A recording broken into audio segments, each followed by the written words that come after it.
we need to learn how to transform the mind. Number one,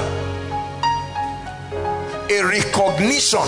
Transformation starts with a recognition that your old ideas cannot take you to your destiny. Transformation of the mind starts with a recognition that your old ideas, the ideas that are currently resident within your mind, are not sufficient to take you to the place of destiny. That's the first key. A recognition that something I know now is limiting me, or something I do not know is limiting me. That's the first step. Whoever can recognize that that is my place of destiny, but as it is where I am now cannot take me there, leads us to point number two.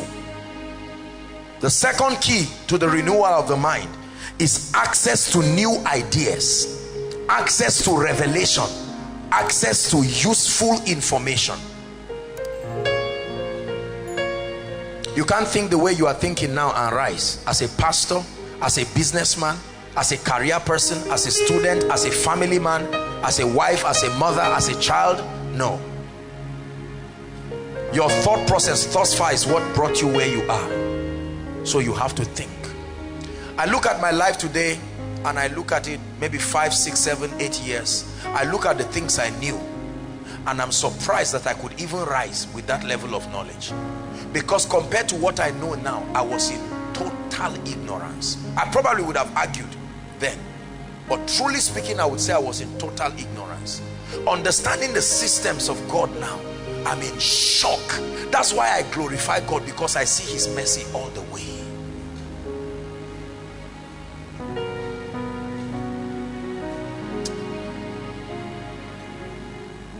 There is something you can know that will take your church to the next level. There is something Koinonia can know now that can open us to a new season. See, leaders, learn this. You are a pastor, businessman, leader, whatever you are, listen to me. Your ministry or organization will rise and stop at the level of thinking of the leader. Are we together? It is a very sincere statement. You are a CEO of a group. That group will only rise to match your level of understanding and stop there, because you are the chief legislator of that organization. If I stop growing as a person, spiritually, intellectually, otherwise, Koinonia will rise to the level of my understanding and stop there. We will only be recycling knowledge. So whilst God is granting me grace to feed you with truth, I myself am a student of higher mantles, greater graces, uncommon leadership, and I mean it, uncommon leadership. You know, sometimes when I sit down and read these books or watch these people, I sit down and I try to say, my God, what constructed their understanding to be this flawless? Access to new ideas. Number three, repetition of the ideas in your mind until conviction is established. The third way to renew your mind is not just to have access to ideas, but those ideas must be repeated until conviction is established. Faith comes by hearing and hearing. That you heard it once does not mean you have built conviction. There are messages I've listened to more than 1,500 times. One message, God is my witness and I lie not. The goal is not just to hear. I have understood the principle. I wish we had time. I would have taught you how the mind works, right? Generally speaking, there are two dimensions to the mind. There is what we call the conscious mind and what we call the subconscious mind. The conscious part of the mind is the area that connects with your senses, your physical senses. That's where you do your thinking. That's where you do your reasoning. That's where you do your analysis. Unfortunately, that's not where your behavior comes from. That's not where your convictions come from. That's where your intention comes from, the conscious part of your mind. Then there is the subconscious part of your mind. That's the seat of conviction. Whatever enters your subconscious mind must manifest in your life. So the Bible says in Genesis chapter 11, right, when you read from verse 5 and 6, the Bible says God came down. Nimrod, the son of Cush, gathered a people and said, go to come, let us build a city whose top will reach the heavens. Let us make a name for ourselves. And then the Bible says that God said in verse 5, can you give it to us please? Genesis 11 and verse 5. Genesis 11 and verse 5. The Bible says that God said he came down to see, and the Lord came down to see the city and the tower which the children of men builded. Hold on, they had not started building. They were mobilizing themselves, but the Bible says God came down to see the city that has already been built. Once you build it in your mind, you build it in your life. So says God himself. Verse 6. And the Lord said, behold, the people is one, and they all have one language, and this they begin to do. Listen, and now nothing, everybody say nothing. Who is talking here? God. Nothing will be restrained from them, not which they intended, which they imagined to do. It first happens in your mind. I saw these days years ago. The mental level I am now, the physical reality is not yet the reflection. Tomorrow will tell you my thought process. What we are enjoying today was yesterday's thinking. Are you hearing what I'm saying now?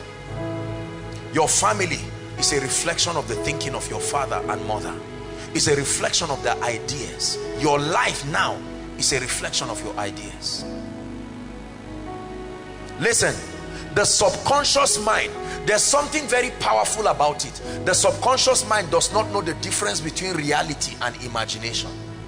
Wow. It cannot distinguish between what is imagined and what is real. In the world of your subconscious mind, whether you are looking at this or imagining it, it interprets it as real.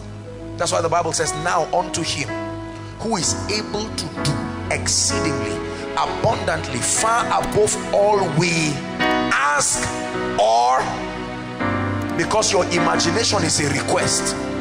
Your imagination is a request. You are crying out to your destiny to come. So the Bible says, Philippians chapter 4, please give us verse 8. Philippians chapter 4 verse 8.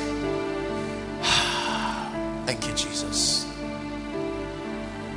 Finally, brethren, in light of the fact that your destiny is a sum total of your thought pattern, he said, whatsoever things are what?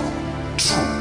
Whatsoever things are honest, whatsoever things are just, whatsoever things are pure, whatsoever things are lovely, whatsoever things are of good report, if there be any virtue, if there be any praise. What's the assignment? Don't just pray. Think on these things. Think on these things. Think on these things. Think on these things. Brothers and sisters, I think on many things. When I look at you, I think of how you will be, not how you are now. No. That's why there's nobody I look at and conclude over. No matter how you are. When I look at you, my eyes are seeing your today, but my spirit, my mind has captured your tomorrow. I look at my life today and I'm already seeing when the nations will come and worship. Our hearts, our prayer is to see the nations worship. Our desire and our prayer is to sing your praise from the ends of the earth, that with one mighty voice every tribe and tongue rejoices. Our hearts and our desire to see the nations worship. No leader enters a future he cannot see. Son of man, what seest thou? Businessman, what seest thou? My brother, my sister, tonight, what do you see? I see pain in my family. I see divorce. I see the fact that I've been delayed. Be careful. You are programming your mind to reproduce that. Hallelujah. Are we together? Pray in 1 minute. Pray in 1 minute and say, Lord, change my vision. I have allowed life to give me wrong perceptions and I'm programming my life wrongly. Pray, pray. Shalabrakosia. We'll soon stop, but I want you to get this law.